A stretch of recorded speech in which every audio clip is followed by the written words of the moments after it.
咁多位獵人大家好，歡迎嚟到 XD 遊戲 Channel。Monster Wilds 喺4月4號推出咗個免費更新，等我哋一齊嚟睇下最新嘅獵人情報啦。首先最緊要嘅係新增咗2條上位龍俾大家狩獵，分別係主線劇情入面出現過嘅白切龍，同埋以和風為設計風格嘅普胡龍。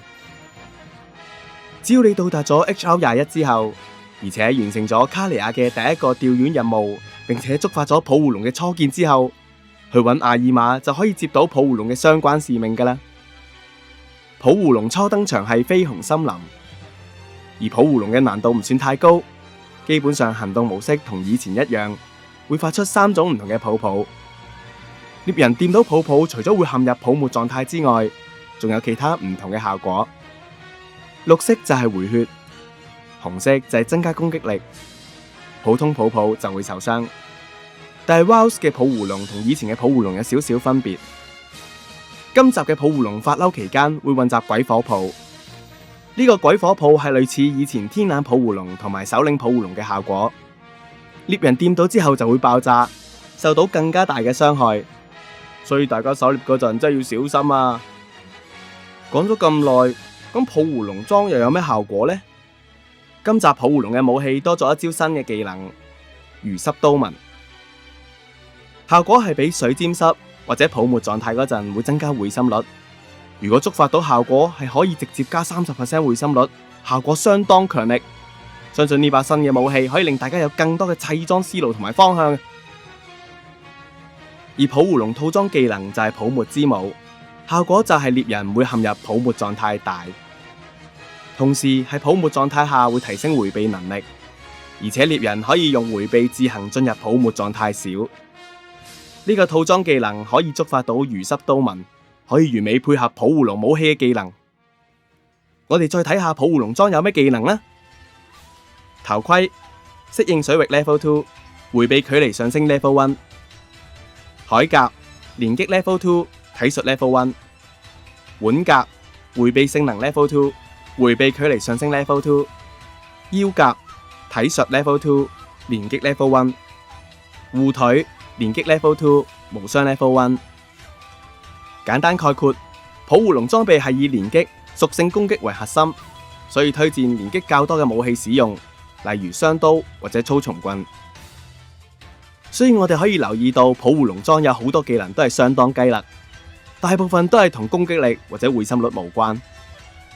所以如果大家真係想用普胡龍套裝，會建議大家頭盔、護腿用 Beta 裝備去換取更好嘅珠位，而鎧甲、腰甲可以用翻 Alpha 裝備，因為呢2件裝備嘅 Beta 版本犧牲嘅技能反而係連擊技能，同埋最多都係俾多一個3級珠位，而連擊珠咁啱都係3級珠，所以用 Alpha 反而可以用更少嘅資源拎到連擊技能。而4件普胡龍裝就可以觸發到套裝效果，所以腕甲可以用其他龍嘅裝備。喺度就推薦大家用凍風龍腕甲 Alpha， 自帶挑戰者 Level 2， 可以補足套裝攻擊力唔夠嘅問題。由於武器加上技能本身已經有 45% 會心率，所以唔需要加太多會心率，用挑戰者去增加會心率已經好足夠㗎喇。記得插2粒挑戰珠，令到挑戰者技能升到 Level 4， 增加攻擊力係相當可觀嘅。而護石就可以選擇挑戰者護石或者弱點特效護石，進一步提高會心率。另外，如果大家要打力戰個體嘅普胡龍，只要你打過啱先所講嘅普胡龍任務，之後等到 HR41 就會喺大地圖度出現嘅啦。至於另外一隻就係我哋主線見過嘅老朋友白刺龍。上位白刺龍更加有攻擊性，傷害同血量都大幅提高。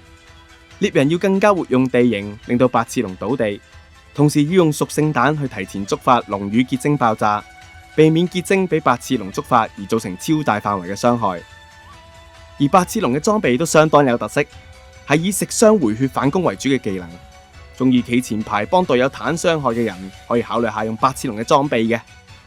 頭盔回復速度 Level 2， 挑戰者 Level 1。鎧甲挑戰者 Level 2， 逆襲 Level 1。腕甲屬性吸收 Level 2， 轉禍為福 Level 1。腰甲挑戰者 Level 2， 轉禍為福 Level 2。護腿逆襲 Level 2， 回復速度 Level 1， 屬性吸收 Level 1。套裝技能八次龍的脈動，效果係常駐緩慢回血。八次龍裝備作為回血做核心嘅裝備，其實係好適合力量解放呢個技能嘅。由於遊戲內係對力量解放嘅觸發條件係冇描述，所以有啲觀眾可能唔知道力量解放嘅觸發條件係乜嘢。但係話你哋知啦，力量解放觸發條件有兩個，只要達成其中一個就會觸發。第一，戰鬥開始後120秒；第二，獵人累計受到130傷害。而本身八次龍套裝就係需要受傷嚟觸發屬性吸收，轉禍為福技能，然後用回血技能去保持不死，所以喺受傷嘅同時觸發埋力量解放係會更加有利嘅。喺度推薦大家一套八次龍嘅裝備：八次龍頭盔 Alpha、八次龍鎧甲 Beta、黃雷龍腕甲 Beta、八次龍腰帶 Beta、黃雷龍護腿 Beta。呢個套裝會有八次龍套裝嘅回血效果，亦都有黃雷龍套裝嘅增加力量解放持續時間嘅效果，同時亦都有4個3級豬位。就算你用2個豬位係塞滿力量解放，都仲有2個豬位可以放其他豬啊！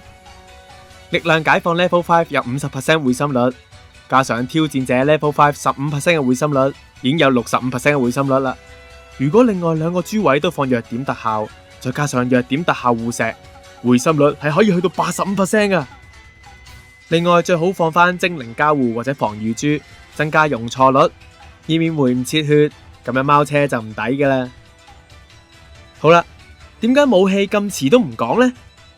因為武器都有一招新技能8次奔流，但係遊戲內嘅描述相當隱晦，攻擊命中時隨機造成額外傷害，我哋需要多啲嘅測試先可以確定技能效果。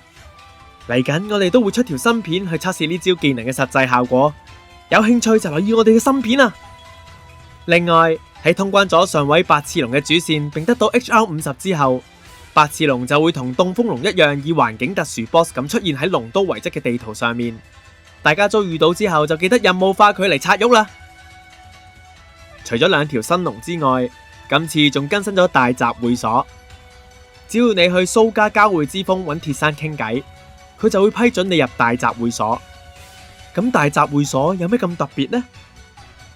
喺以前，如果我哋想要好嘅餐點效果，我哋就要去其他村落度黐餐，仲要等嗰條村咁啱嚟招待你。而家終於唔使等啦，只要你坐喺大集會所嘅用餐區，就可以叫外賣送嚟俾你食，仲可以自由揀食邊條村嘅飯，隨時都可以叫店家煮俾你。講真啦，仲爽我用 Deliveroo 落單啊！吓，執咗啦？唔好意思啊。另外大集會所仲有2個小遊戲俾大家玩嘅。你行到大集會所嘅右邊角落，會有一個滾滾木桶挑戰，獵人要消耗一張滾滾木桶挑戰券去玩呢個小遊戲。遊戲玩法就係用滾動爆桶嘅方式擊中地圖上嘅目標而得到分數，最後會根據分數俾評價同埋獎勵。雖然個獎勵真係唔係好吸引嘅，不過冇嘢做都可以玩下嘅，大家。而喺用餐區附近就有2個咬手瓜專用木桶，可以俾獵人互相切磋角力。當然啦，前提係你要有朋友先玩到嘅。有咗呢啲小遊戲，等隊友上線嗰陣，終有啲嘢可以消磨下時間，唔使再出去執草咁無聊啦。依家獵人可以喺大集會所度接鬥技大會任務，同世界各地嘅獵人競速，不斷挑戰自我，熟悉魔物嘅行動。講起鬥技大會，有一個新嘅限時活動任務可以拎到限定飾品，由4月4號去到4月17號。喺鬥技大會度揀翻挑戰任務，就會見到龍谷遺址的癖獸。只要獵人完成咗任務，就會拎到限定飾品挑戰者之證癖獸。當然啦，呢個係一個鬥技大會嘅任務。如果你可以喺競速拎到好成績，會有更加好嘅飾品送俾你。想要飾品嘅獵人就趁呢段時間好好練習，爭取更好嘅成績啦。伴隨住4月4號免費更新嘅，仲有一堆外觀 DLC 可以下載。大家終於可以幫阿爾瑪換衫啦！除咗可以換佢序幕着嗰件書記隊大衣之外，仲可以換 World 嗰件接待員嘅衫，新大陸調查團服裝。我淨係睇到件衫都諗翻起當年 World 嘅回憶啊！另外，只要完成特定支線任務，亦都可以解鎖阿爾瑪嘅紅框眼鏡添。仲有超大量嘅飾品、外觀、音樂、有興趣嘅獵人就去 shopping 下啦。今次更新嘅內容都幾豐富，根據官方更新路線圖，嚟緊4月入面仲有幾次更新，包括有4月23號嘅交會慶典花舞之儀，同埋4月30號嘅力戰黃黃雷龍都會登場。我哋就拭目以待嚟緊仲有咩有趣嘅更新啦。如果想知道更加多 Monster Hunter Wilds 嘅資訊，就歡迎訂閱呢個 channel。我哋下次再見，記得 CLS 啊，拜拜。